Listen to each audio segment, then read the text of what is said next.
developed, hasn't he, from central defender to now a top midfield player. So it will be a difficult task to hold on to him. And just looking at their recent games, I mean, lost the last 3 matches going into this. We know the atmosphere that can be created, don't we, at the London Stadium, and those fans really, once they're behind their team, it's a really difficult effort to go there, Jim. It was always going to be, I was talking about this as a fixture for Arsenal way back, being ridiculed and said, West Ham, what do you mean that's going to be an easy game? It's never an easy game to go to West Ham when they're fighting for their lives. They're secured now, Jim. I think Moyes now, his future is going to be safe. I like the look of the team now. Paqueta in midfield, top Brazilian international. Why couldn't?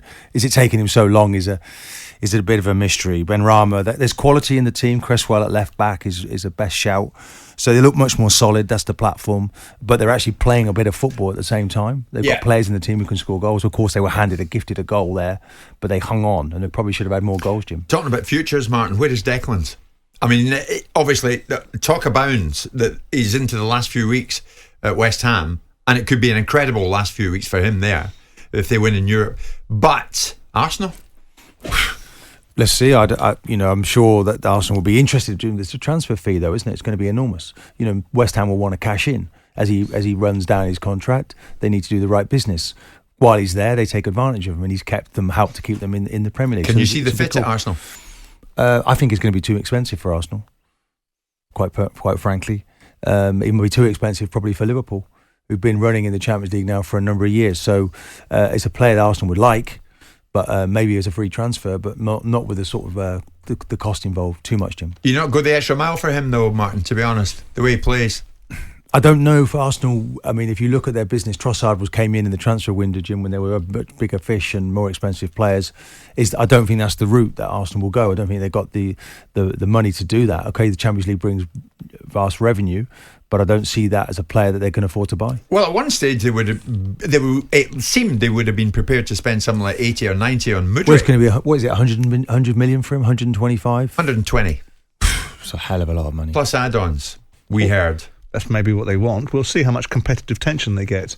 I personally don't think there's a football on the planet's worth 100 million quid, to start from that premise. But given the other side of the argument when people are being sold for that, look, if the competitive tension in the market between Chelsea, Arsenal can afford to buy this player if they choose to. Given the fact that Arteta would have given them a proof of concept, he'll give them, if they believe that Declan Rice is an integral part of building the side to win the Premier League, he'll be able to sell that.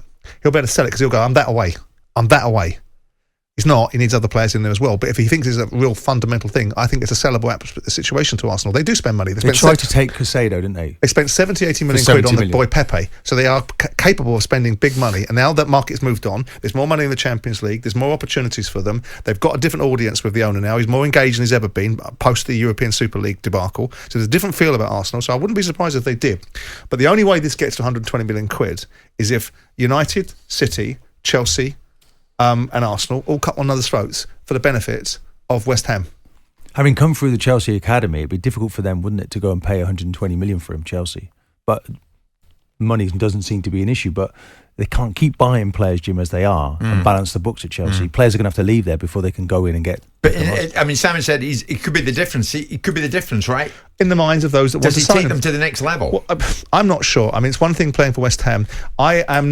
I think he's a really, really good player. I don't salivate over him as much as some other people do. I think Souness's observation of him during the season was right about what he needs to be and what he's currently being. He doesn't score enough goals, doesn't get further enough up the pitch. Now, that may all change if he goes to a better side. It may not. They might put him in a quarterback role. I don't know what the other sides have in mind for him. Will he go into Man United and make Man United a title-winning side? Does he go into Chelsea with this litany of players they've already got there and help that particular hodgepodge? Does he go into Arsenal and get them to the next level to win the league? Or do Man City require him? But all of those guys...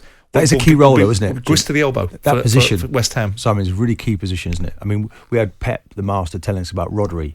Do less. Less is more. I don't want you charging all over the place. Well, Declan charges everywhere. So if he went to a City, or maybe he needs to do a bit less, Jim, in that role. Maybe it's because of the team he's in. You're having to rescue everybody, running all over the place. But, that position, Jorginho was quite brilliant for Arsenal just the other night. And he's not a massive athlete. But yet he covered more distance than anybody else on the pitch. So it's just these different roles that Rice seems to fulfil, Martin. It's a role of leadership. They knew Manchester United were going to go at them early on, so he stayed deep. And Yeah. he was outstanding. And then when they grew more confident, he began to unleash himself a bit more. But he's the leader of the pack at West Ham. He is. And I'm not sure he would be necessarily if he went to a Manchester United just yet. Fernandes wants to run things, but when he goes to the next step, he's got to be ready to take the reins and control that midfield. There was a time that the ownership at West Ham might get a bit jittery with David, and they didn't do it. Yeah, they could have fallen into the same trap as everyone else, not having the faintest idea who they're going to replace him with. Right, exactly. So they kept. So again, as the dial swung a bit in Moyes' favour, I would think it would have been foolish to have taken David Moyes out, because you always think David Moyes is going to be calm enough and have enough about him to get you out of a disappointing league season. We can paint this how we want. It's a disappointing league season. David will know it. It absolutely is. They stay up and they win in Europe. Well, it's a disappointing league season. Yeah, if they finish 12th or 13th, which is likely to be, and skirted with relegation up until 4 games out. I think after the Newcastle game, Simon, at home, they lost 5-1, didn't they? I think there was probably some nervousness at that point. They lost 5-1 at home. And then they beat Fulham away.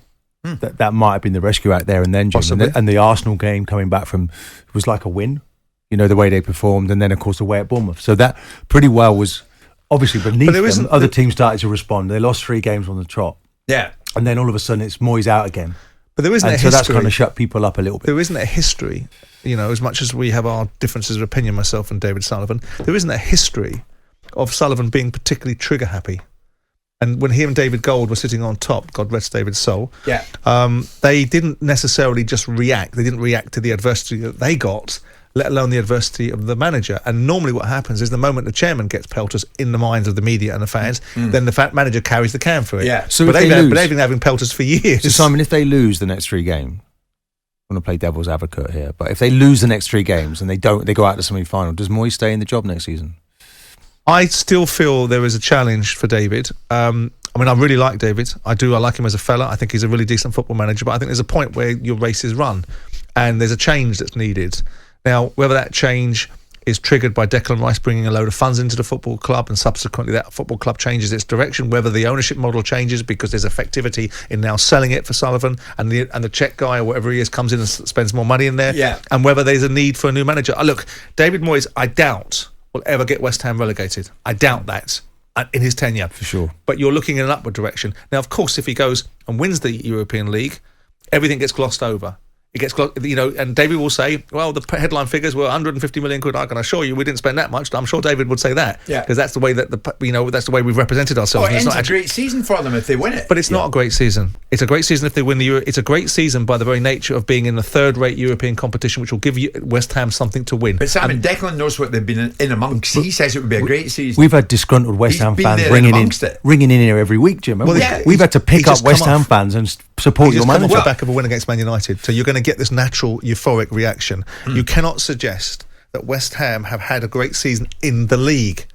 The European competition will give them the trophy that the fans have corrected me my view on, that actually will take a trophy, would even take a trophy against relegation. Yeah, when you're kicking around, right, playing next season against Huddersfield or someone of that nature in the Championship, you'd soon look back on it and go, actually, maybe that's not a trade I wanted. Within these 3 games remaining, though, Jim, they will have a major say in who does go down, because they're to play Leeds at home and they play Leicester away. Yeah. And they can go into those games now without the tension that the opposition has, because they're huge games. And now there was a huge feeling last night. He swam his way to safety. There was a massive feeling of achievement last night in and around the London Stadium, not just with the fans but with the players themselves. I watched them. It was like a weight off, and now what they're looking forward to Thursday, a European semi-final first leg. So Declan Rice said if they win that, and of course stay in the Premier League, it would be a great season. So as the pendulum swung again, do the fans feel that David Moyes is the man for the long term? Very keen to hear from West Ham fans this morning. You were jubilant when you left last night. Presumably you're still in that same mood this morning. 03717 223344 81089. Jim White and Simon Jordan, Monday to Friday mornings from 10 on AM, on DAB, via the talkSPORT app and on your smart speaker. talkSPORT.